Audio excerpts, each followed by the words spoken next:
glass slipped from David's trembling hand and shattered on the floor. A sharp sound in the silence of his lonely room. His chest rose and fell in restless waves, his thoughts crashing against each other like a storm that wouldn't end. He pressed his palms against his temples, whispering to himself, "Stop, just stop." But the noise in his head only grew louder. Regrets from yesterday, fears of tomorrow, every mistake, every what if, every why me, all swirling, all screaming inside him. He hadn't slept in days. Even the soft ticking of the clock felt like a hammer beating inside his mind. Somewhere deep within, a quiet voice pleaded, "There has to be peace, somewhere." And that night, as the moonlight spilled through his window, David made a decision. Desperate, yet determined. He would leave the village, climb the distant hills, and find the old man people called the Keeper of Peace. He didn't know what awaited him there, but he knew one thing. If he didn't find peace soon, he would lose himself forever. By the time David reached the village hidden between the emerald hills, the sun had already begun to fade behind the mountains. The scent of pine drifted through the cold air, and the only sound was the crunch of his tired footsteps on the gravel path. His clothes were dusty, his eyes hollow. But somewhere deep within, that exhaustion flickered a desperate hope.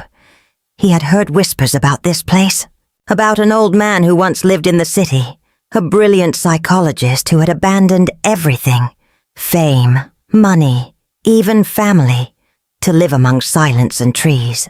People said he could heal not with medicine, but with words that touched the soul. David didn't know what to expect. He only knew that his own mind had become a battlefield. Memories clawing from the past, fears rising from the future. Sleep had left him, peace had abandoned him, and even laughter had become a stranger. As he reached the small wooden house covered in ivy, he saw the old man sitting quietly, reading under the soft orange sky. For the first time in years, David's racing heart slowed, as if his soul recognized something ancient, something true, waiting for him there. The old man looked up from his book, his eyes calm yet full of unseen stories. David bowed slightly and spoke, his voice trembling with exhaustion and desperation. "Sir, my mind won't stop. I can't control my thoughts. They come like waves and I drown in them. I want peace, just a little peace." The old man smiled, not out of pity but understanding. "Peace," he said softly, "is not found in silence or escape. It's found in attention." Then, without another word, he lit a small candle and placed it in David's trembling hand. The flame wavered in the evening wind, fragile yet alive. "Walk through the village," the old man said. "Go as far as your feet can carry you. But no matter what happens, protect this flame. Don't let it die." David hesitated. "That's all?" "That's everything," the man replied with a faint smile.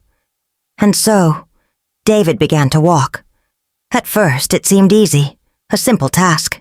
The air was cool, the path clear, and the flame steady. But as he moved further into the open, the mountain breeze turned sharp, tugging at the candlelight like invisible fingers trying to snuff it out. David cupped his hand around it, walking slower, his eyes fixed on that tiny glow. Hours passed. The forest whispered with life. Rustling leaves, chirping crickets, the distant cry of an owl. Yet David noticed none of it. His entire being was locked onto that flickering flame. Every gust of wind became a threat. Every step demanded focus. Once, a group of children ran past him laughing, calling out cheerfully. He didn't respond. Another time, a merchant offered him water, but David shook his head silently. He couldn't look away, not even for a second. His world had shrunk into that single fragile point of light. As the night deepened, fatigue settled in. His arm ached, his back bent, but he pressed on. He stumbled once, nearly falling, the candle almost slipping from his grasp. And his heart stopped for a moment. A bead of wax dripped onto his skin, burning him. Yet he didn't flinch. He was no longer walking for the task. He was walking for something deeper, something he couldn't name. When he finally reached the edge of the village, dawn had begun to break. The first rays of sunlight kissed the hills, and the world slowly came alive. Yet David's eyes were still on the flame, still guarding, still protecting.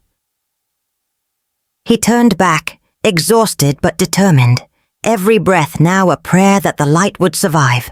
He didn't notice the beauty around him, the mist rising from the fields, the soft glow of morning light dancing on the grass, or the villagers greeting the new day.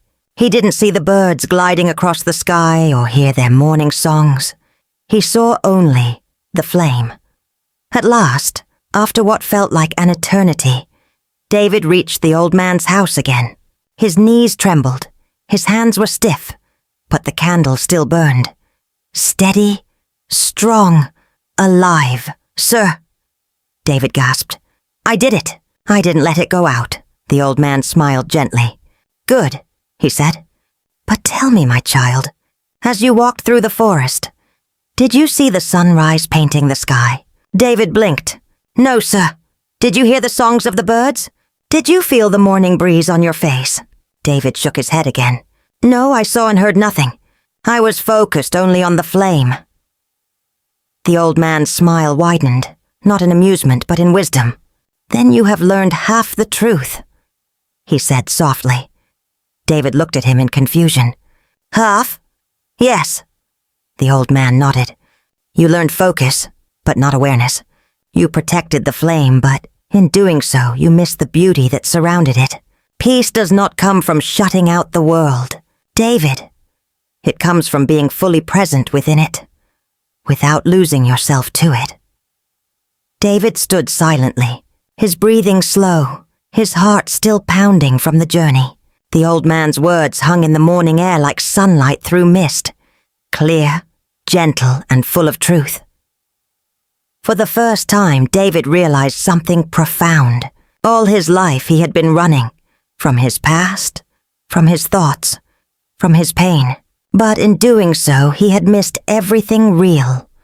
The laughter of others, the warmth of the morning, the peace in simple moments. The candle still burned in his hand.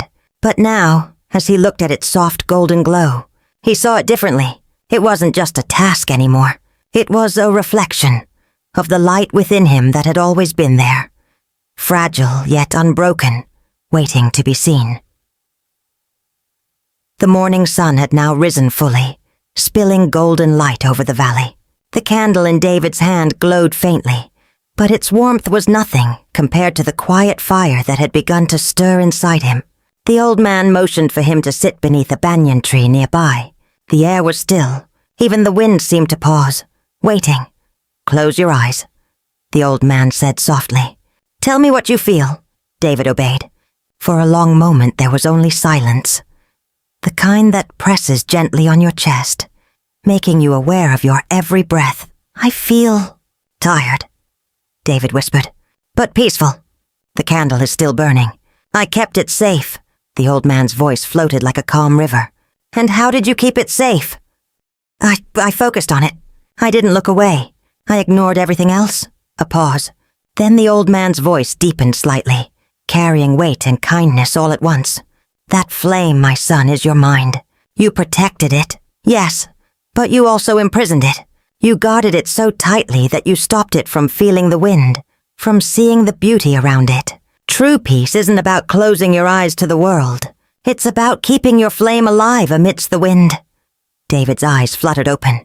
"But if I let the wind touch it," he said quietly, "won't it go out?" The old man smiled faintly. "Only if your hand trembles with fear. Let it dance with the wind instead. Let it breathe." "That is balance." Something broke open in David's chest. A dam he hadn't known existed.